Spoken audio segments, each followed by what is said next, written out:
Life is like a journey. You start at the beginning and you have that destination that you want to reach. But things don't always run as smoothly as you'd hoped. There are diversions along the way. And sometimes you may even hit a roadblock. There's an assumption that when somebody loses their job, it's serious, but perhaps not disastrous.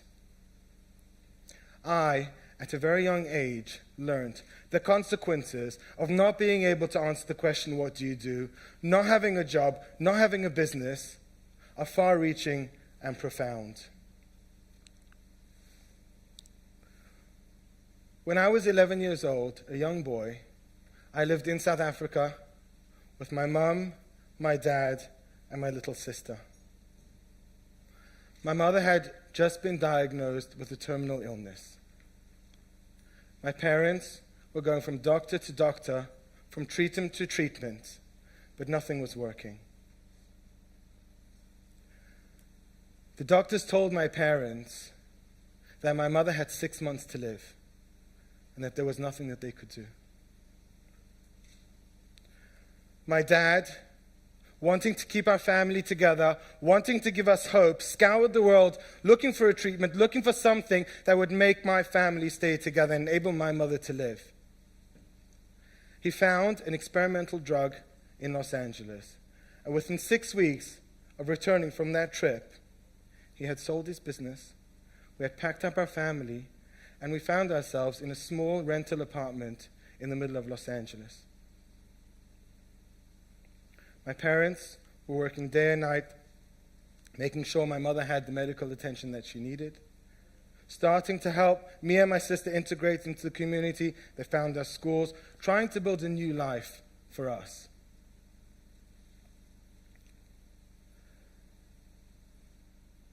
The first week, my mother went to shul. The people were very welcoming. But Los Angeles, arguably one of the most materialistic societies in the world. The second question that they asked her, well, hello, how are you, welcome, what's your name? What does your husband do?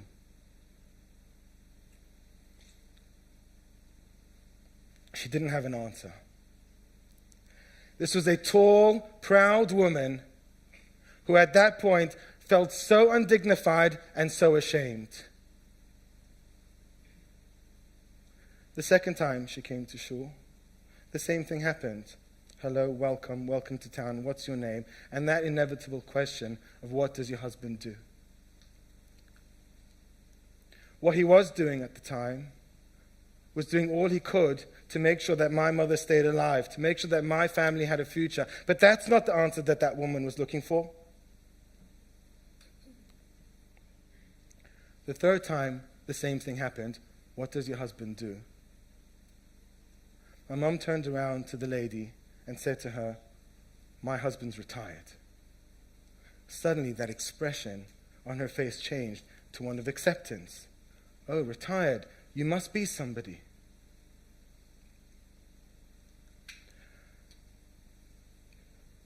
My mother lived another 24 years after that.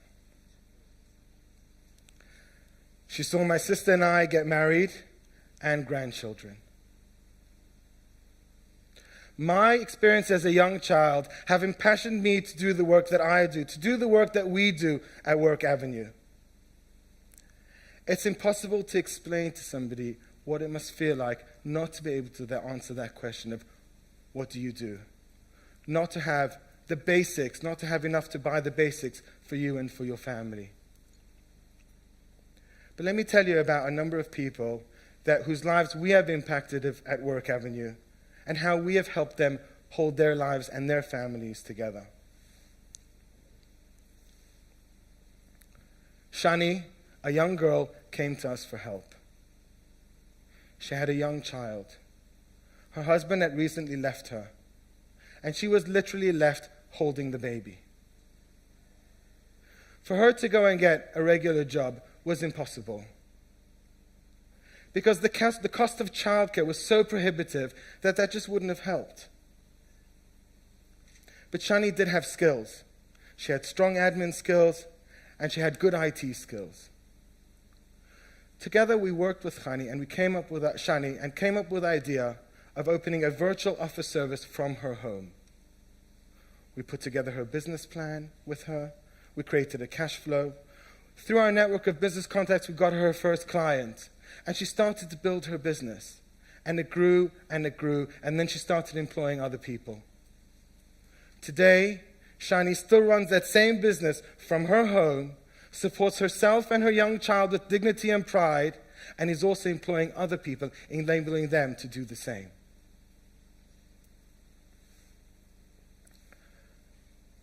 Some people start off life with one hand tied behind their back. Some people with two. David was a young man who came to us asking for help. He had a business. Now, David's native tongue was not English.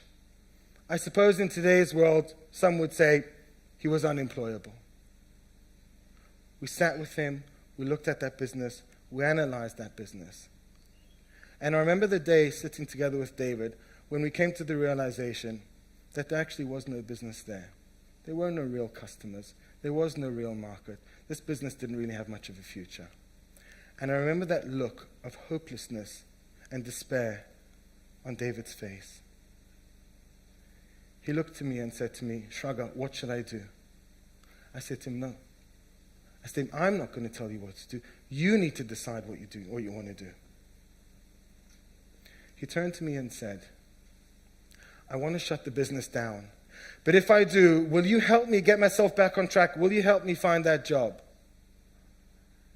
And I turned to David and I said to him, "David, not only will I help you, but you'll have our entire team behind you, rooting for you and supporting you to get there." David shut the business down. Through our careers guidance and our training department, we sent David to get basic numeracy and basic literacy skills.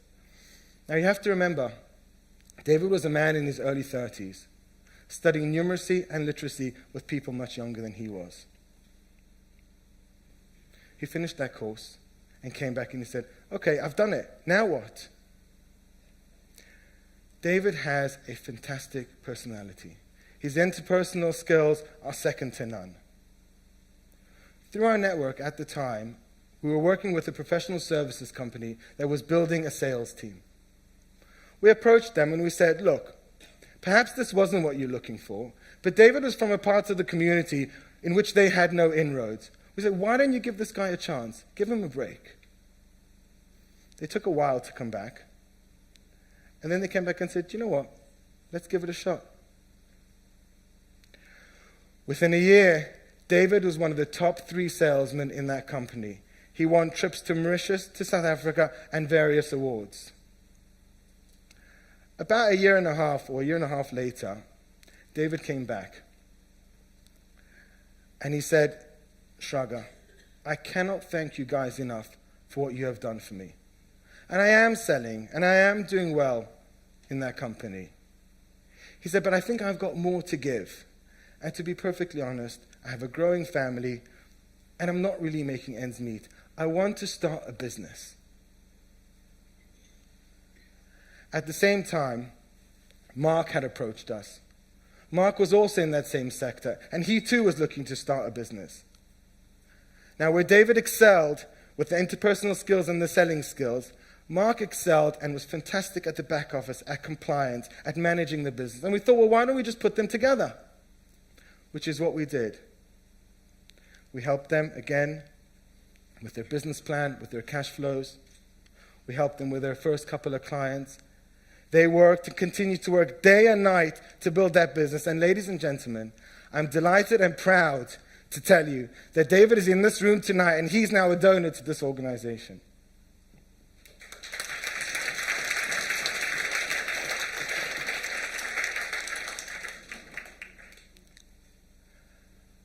I think to myself sometimes, when was that moment when I stood back and thought, wow, what a privilege it is to be doing my job. The satisfaction that you get. And I can really take it back to one Friday afternoon Let me tell you the story. Aaron, a young man in his mid-20s, approached us for help. He had gone from interview to interview and couldn't secure the job that he needed. Aaron had a severe stammer. At the same time, Aaron had a young wife, and they were having difficulty starting a family. And the fertility treatment that they were having was so expensive. But Aaron didn't want to give up on his family, and he wanted to get that job. And he came to us and he said, "Please, can you help?" Through our training department and our careers guidance, we decided together that perhaps Aaron should qualify as a bookkeeper, which is what he did. He did that course diligently and qualified. He came back and said, "Shraga, look, you know the problem that I have. You know the difficulty that I have. How am I going to get that foot through the door? How am I going to secure that job?" At the time, through our network of contacts, there was one company looking for a bookkeeper. We approached them and we said, "Look, we have no question Aaron can do the job. But he has a disability. It's difficult for him. We're looking for you to give him a break, to give him a chance. If he can't do the job, you don't have to keep him, but give him a chance." Aaron went to meet them, and then they were thinking about it. And I remember that Friday afternoon, I was sitting in my office together with Aaron, and we got that call offering Aaron that job. As we were walking out, going home, I turned to Aaron and I said to Aaron, "Have a good Shabbos."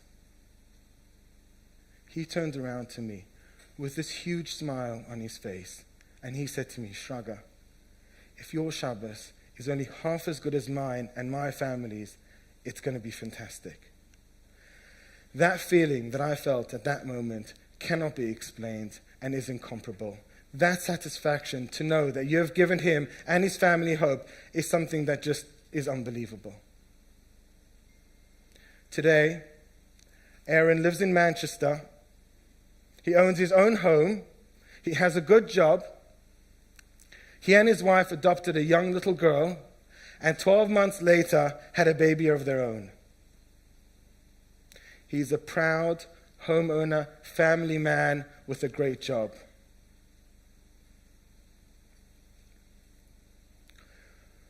The weight of financial commitment, of family commitment, weighs heavily on people's shoulders. I remember one morning when Joe walked into our office looking for a job. He was dressed in his suit and his tie, carrying his briefcase. And he had just been made redundant, and he wanted our help. We helped him with his CV. We gave him some ideas of jobs he could go for. And he left seemingly with a little bit more hope than what he had come in with. The next day, Joe was back, again, in his suit and his tie with his briefcase. He said, "Look, I'm looking for a job. I need a computer to sit at. Would you mind if I used your offices?" We said, "Sure, that's what we're here for. Feel free." Again, he worked that day and then went home.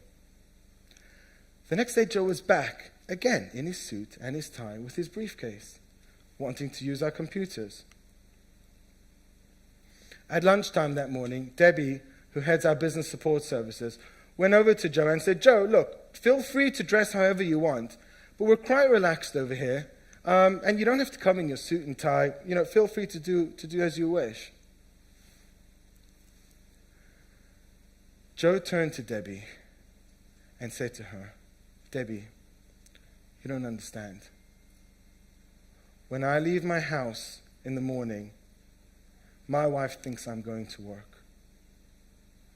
I'm a child of immigrant parents who sacrificed everything to make sure that I had the education to ensure that I had a successful career, and who are today reliant on me for financial support. I am the cornerstone in our family. I am the glue that holds everything together. If my wife or my parents would have any idea that we are only 6 weeks away from not having enough money to go to the shop to buy basic food, basic needs, never mind pay our mortgage, my entire family would just fall apart. That's why every morning I get up, I get dressed, and I go to work. When Shani, David, Aaron, or Joe walk into our offices, we don't see a person looking for a job. We see them, perhaps their partner or spouse, sometimes their children, maybe even their parents. We see a whole family. By doing what we're doing, by getting them back on track, we are saving their lives. We are keeping their families together. We are enabling them to live. Imagine for a moment, through no fault of your own, and just due to life circumstances, you were to find yourself unable to afford the basic needs of your family, without a job, without a business, without any hope. Wouldn't you want to have a work avenue to go to? Thank you.